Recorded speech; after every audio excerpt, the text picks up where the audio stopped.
आज हम पढ़ते हैं बजट रेखा, बजट सेट। आखिर ये होता क्या है?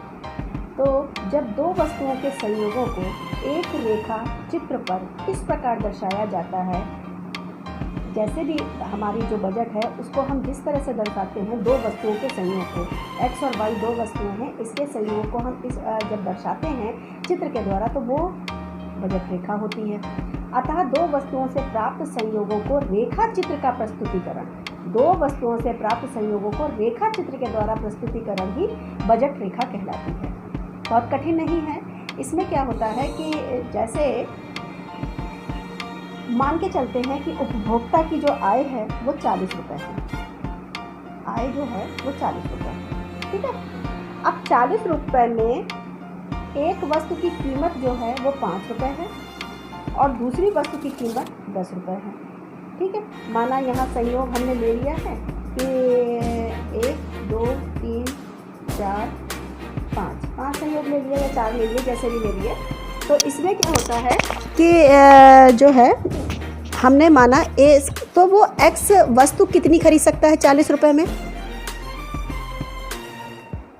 हैं 8 खरीद सकता है, लेकिन वो सोच रहा है हम एक भी ना खरीदें, ठीक है। उसने कहा हम x वस्तु में लेनी ही नहीं है, कोई कुछ लेना ही नहीं है। अब उसने सोचा हम y वस्तु 10 की है, रुपए की 1 है, तो हम 40 रुपये में कितनी खरीद सकते हैं? 4 खरीद सकते हैं। नहीं, 10 रुपये की 1 है तो 40 रुपये में 4। अब वो सोच रहा है कि नहीं, हमें उपभोक्ता जो है वो दूसरी इकाई में सोच रहा है हम 2 वस्तुएं तो इसकी खरीद लें। तो 5 रुपये में 2 वस्तुएं खरीदेगा तो 10 रुपये की ये हो गई, बचे कितने? 30 रुपये उसके पास। तो यहाँ पर वो कितनी वस्तुएं खरीदेगा? 3 वस्तुएं, उसके 40 रुपये पूरे हो गए। अब वो सोच रहा है हम यहाँ 4 वस्तुएं खरीद लें, तो 5 की है तो 4 पंचे 20 रुपये हो गए, बचे 20। तो वो यहाँ कितनी खरीदेगा? 2 वस्तुएं। क्लियर हो रहा है ना? अब यहाँ माना उसने सोचा कि हम 5 वस्तुएं खरीद लें तो 25 रुपये हो गए, या उसने सोचा हम 6 वस्तुएं खरीदेंगे, 6 वस्तुएं खरीद रहे हैं तो हमारे कितने हुए? 6 पंचे 30 रुपये हो गए, बचे कितने? 1। अब उसने सोचा हम 8 वस्तुएं यहाँ पर खरीद लेते हैं, तो जब 8 पंचे 40 की खरीद लेगा तो यहाँ पर क्या आ जाएगा? 0। इस तरह से ये जो पूरा हमारा बना है कि हमारे बजट के अंदर जो भी है यह दो वस्तुएं हैं कि एक समूह को प्राप्य वो जो संयोग होता है उससे हम जो व्यक्त करते हैं, जब 2 वस्तुओं की कीमत और उपभोक्ता की आय दी हो, वस्तुओं की कीमत दी है, उपभोक्ता की आय दी है, उससे जो हम संयोग प्राप्त कर रहे हैं उसको ही हम बजट सेट कहते हैं। 2 वस्तुओं के एक समूह से प्राप्त संयोगों को व्यक्त करता है ये बजट सेट, जहां वस्तुओं की कीमत दी है और उपभोक्ता की आय हमारी दी हुई है। अब इसको हमें रेखा चित्र के द्वारा प्रस्तुत करना है, तो कैसे है? हमने माना यहाँ पर संयोग 1, तो संयोग 1 में हमने 2 4 6 8 10, 2 4 6 8 10, ठीक है। अब हम इसमें ये देखते हैं कि हमारा सबसे बड़ा कौन सी चीज़ है और सबसे छोटी कौन सी चीज़, इसकी कौन सी चीज़ है, ठीक है। तो हम इसमें क्या करेंगे कि इसका